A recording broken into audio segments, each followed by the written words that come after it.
السلام علیکم ورحمۃ اللہ وبرکاتہ۔ قل کہہ دیجئے من کانا کون ہے عدو دشمن لجبریل جبریل کا فإنہ بے شک وہ نزلہ سے نازل کیا علی قلبک آپ کے دل پر بإذن اللہ اللہ کے حکم سے مصدقا تصدیق کرنے والا لما بین یدیہ جو ان کے پاس ہے اس کی وہدن اور ہدایت ہے وبشرا خوشخبری ہے للمؤمنین مومنین کے لیے۔ من کان عدوا للہ وملائکتہ ورسلہ وجبریل ومیکال فإن اللہ عدو للکافرین۔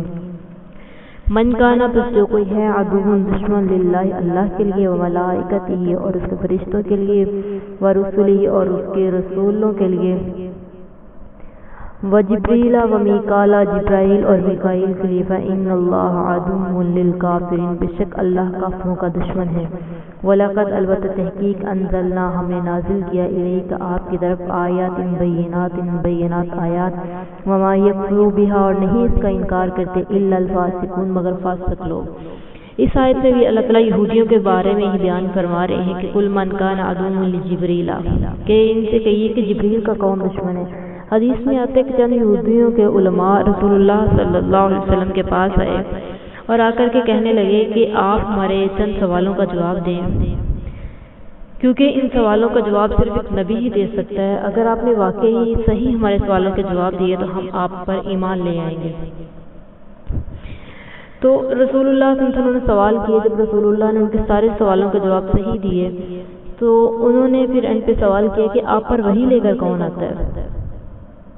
تو رسول اللہ نے کہا کہ جبریل۔ یہودی کہنے لگے کہ جبریل تو ہمارا دشمن ہے، وہ تو ہم پہ عذاب لے کے آتا ہے، ہم پہ آفتے لے کے آتا ہے، تو ہم تو تم پہ ایمان نہیں لے کے آئیں گے کیونکہ جبریل ہمارا دشمن ہے۔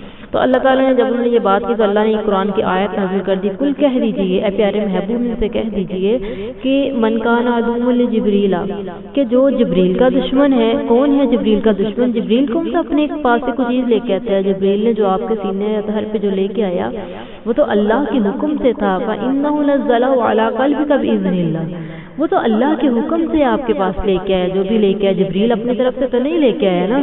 فرمایا کہ وہ سارا تصدیق کرنے والا اس سے پہلے جو ہے وہ ہدی وبشرا للمؤمنین، یہ مومنوں کے لیے ہدایت اور خوشخبریاں ہیں، جبریل کی طرف سے کچھ نہیں تھا۔ پھر آگے اللہ نے ان کو وعید سناتے ہوئے فرما دیا من کان عدو للہ وملائکتہ ورسولہ وجبریل ومیکال فإن اللہ عدو للکافرین۔ فرمایا پیارے محبوب ان سے کہہ دیجئے کہ جو کوئی فرشتوں کا دشمن ہے، اس کے رسولوں کا دشمن ہے، جبریل کا دشمن ہے، میکائیل کا دشمن ہے، تو پھر ان سے کہہ دیجئے کہ پھر اللہ بھی ان کا دشمن ہے، اللہ ان کافروں کا دشمن۔ کیونکہ حدیث میں آتا ہے رسول اللہ صلی اللہ علیہ وسلم نے فرمایا کہ اللہ تعالیٰ من عاد لی ولی فقد آذنتہ بالحرب، صحیح بخاری کی حدیث میں کہ جس نے میرے کسی دوست سے دشمنی رکھی میرا اس کے ساتھ اعلان جنگ ہے۔ گویا اللہ تعالیٰ کے کسی ایک ولی سے دشمنی سارے اولیاء اللہ سے بلکہ اللہ سے بھی دشمنی ہے۔ اس سے واضح ہوا کہ اولیاء اللہ کی محبت اور ان کی تعظیم نہایت ضروری ہے، اور ان سے بغض و عناد اتنا بڑا جرم ہے کہ اللہ تعالیٰ اس کے خلاف اعلان جنگ فرما رہے ہیں۔ لیکن یہاں پہ ہمیں تھوڑی غلطی یہ لگتی ہے کہ ہم نے ان اولیاء اللہ کے ساتھ، اللہ کے ولیوں کے ساتھ اظہار محبت منانے کے لیے ہم اپنے عقیدے کو بھول بیٹھے ہیں، ہم نے اپنے اسلام کو بلا دیا، ہم نے اپنے مذہب کو بلا دیا، ہم نے ان کی محبت میں کیا کیا، ہر سال بعد ان کی قبروں پہ عرس چلانا شروع کر دیے، جی اب یہ فلاں بابا جی کا عرس ہے، فلاں بابا جی کا عرس ہے، سالانہ ہم نے عرس لگانے شروع کر دیے، نظر و نیاز دینا شروع کر دی ان کے نام پہ، ان کے سجدوں پہ ہم نے قبروں پہ ہم نے سجدے کرنا شروع کر دیے۔ لیکن یہ محبت نہیں تھی، یہ تو آپ اسلام کا انکار کر رہے ہیں، اسلام سے باہر جا رہے ہیں، جن چیزوں سے اللہ نے منع کیا اب وہ کام کر رہے ہیں۔ محبت یہ ہے جیسے رسول اللہ سے ہماری محبت یہ ہے کہ ہم ان کی باتوں کو مانیں، صرف کہنے سے محبت نہیں ہوتی ہے کہ ہم جی عاشق رسول ہیں، ہم رسول اللہ کے ماننے والے ہیں۔ اگر دیکھا جائے ان عاشق رسولوں پہ سب سے پہلے اگر مرد حضرات سب سے دیکھا جائے تو داڑھی نامی کوئی چیز نہیں ان کے منہ پہ، اگر ہے بھی تو اپنی پسند کے مطابق، رسول اللہ نے جس طرح رکھی اس طرح نہیں ہے، اپنی مرضی کا ڈیزائننگ کی ہوئی ہے، چھوٹی چھوٹی رکھی ہوئی ہے۔ جیسے بھی اگر عورت حضرات کو دیکھا جائے تو رسول اللہ کے بتائے ہوئے طریقے کے مطابق لباس نہیں ہے، جس طرح رسول اللہ نے ایک عورت کو لباس پہننے کا حکم دیا ویسا لباس نہیں ہے۔ چہرے پہ پردہ نہیں ہے کہ رسول اللہ فرمایا کہ اپنے چہروں کو چھپا کر کے گھروں سے نکلو، چہرے پہ پردہ نہیں، کہنے کو ہم عاشق رسول ہے، کہنے کو ہمیں رسول اللہ سے محبت بہت ہے، ہم سے بڑھ کر محب کوئی نہیں ہے، محبت کے دعوے دار کوئی نہیں ہے۔ تو محبت اس چیز کا نام نہیں ہے کہ آپ ایک طرف تو محب رسول ہونے کا دعویٰ کریں، دوسری طرف سنت کی دھجیاں اڑا رہے ہیں. یہ کیسی محبت ہے؟ نہیں بھائی، اللہ کو ایسی محبت نہیں چاہیے. اللہ کو تو خالص محبت چاہیے، جیسے صحابہ کرام نے محبت کی اللہ سے. اللہ کو وہ محبت چاہیے جیسے صحابیات نے محبت کی رسول اللہ سے اور اللہ سے اور اللہ کے رسول سے. لیکن افسوس اور انتہائی معذرت کے ساتھ آج کی ہماری محبت صرف نام کی محبت ہے. یہ کوئی محبت نہیں ہے. ہم نے نمازیں ہم نے نہیں پڑھنی. اللہ نے کہا مسلمانوں 5 نمازیں پڑھو، ہم پہ 5 نمازیں فرض کر دی. صرف یہی نہیں، اللہ نے مسلم اور کافر میں فرق ان نمازوں کا رکھ دیا. بین العبد و بین الکفر ترک الصلاۃ.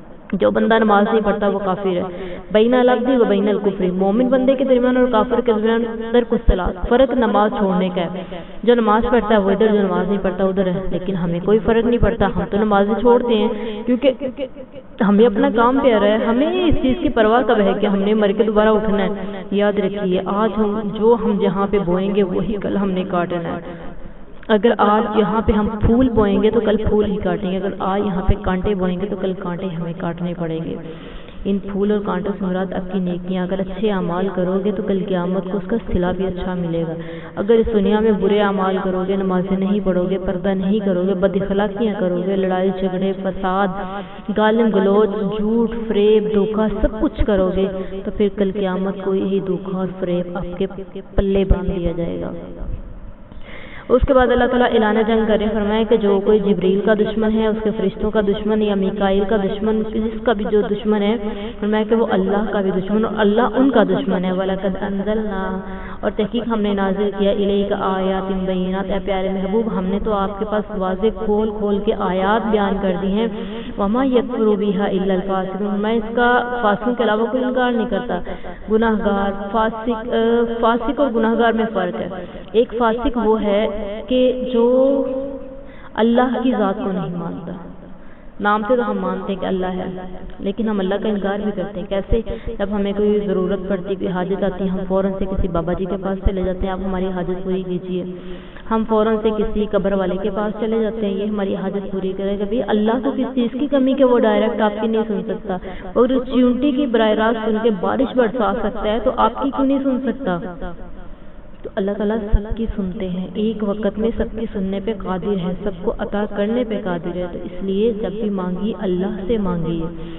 جب بھی اگر آپ کی زندگی میں کوئی مشکلات آ جائے، کوئی بھی مشکل گھڑی آ جائے، کوئی آپ کو سمجھ نہ آ رہی ہے، تو پھر اللہ کا قرآن کھولیے، اس میں سے اس کا حل آپ کو ملے گا. رسول اللہ کا فرمان کھولیے، یعنی کہ صحیح حدیث کھولیے، اس میں سے آپ کو اس کا حل ملے گا. اس کے مطابق فیصلے کیجیے، چلائیے اپنی زندگیوں کو قرآن و حدیث کے مطابق، فالو کیجیے قرآن و حدیث کو. انشاءاللہ زندگیوں میں سکون آ جائے گا. آج اگر ہماری زندگیوں میں اتنی بے سکونی ہے، ہر وقت کی بے سکونی ہے، تو صرف اس کا ایک اسباب ہے، ہم اللہ اور اس کے رسول سے بہت دور جا چکے ہیں. ہم نے قرآن و حدیث کو چھوڑ دیا ہوا ہے، ہم نے رسم و رواج کو اپنا لیا. جب دنیا کے رسم و رواج میں ہم اس قدر آگے چلے جائیں گے تو پھر پریشانیاں ہمارا مقدر ٹھہریں گی. کیونکہ یہ رسم و رواج شیطان کی طرف، شیطان کبھی خوش نہیں ہوگا آپ سے یا مجھ سے، کبھی نہیں خوش ہوگا. وہ تو آپ کو گناہ کرواتا چلا جائے گا. لیکن خدا کے لیے آج بھی زندگی ہے، اگر سانسیں چل رہی ہے تو خدا کے لیے غنیمت جانیے، سانسوں کو قدر کیجیے. جانے والے اس دنیا سے جا رہے ہیں، ہم روزانہ دیکھتے ہیں کوئی آج جا رہا ہے، کوئی کل جا رہا ہے، کبھی ہمارا ہمسایہ، کبھی کوئی. تو سوچئے ایک دن باری ہماری بھی آنی ہے. وہ چلے گئے، ان کے پاس مہلت ختم ہو گئی، انہوں نے جو کیا وہیں پہ ان کا سلسلہ رک گیا.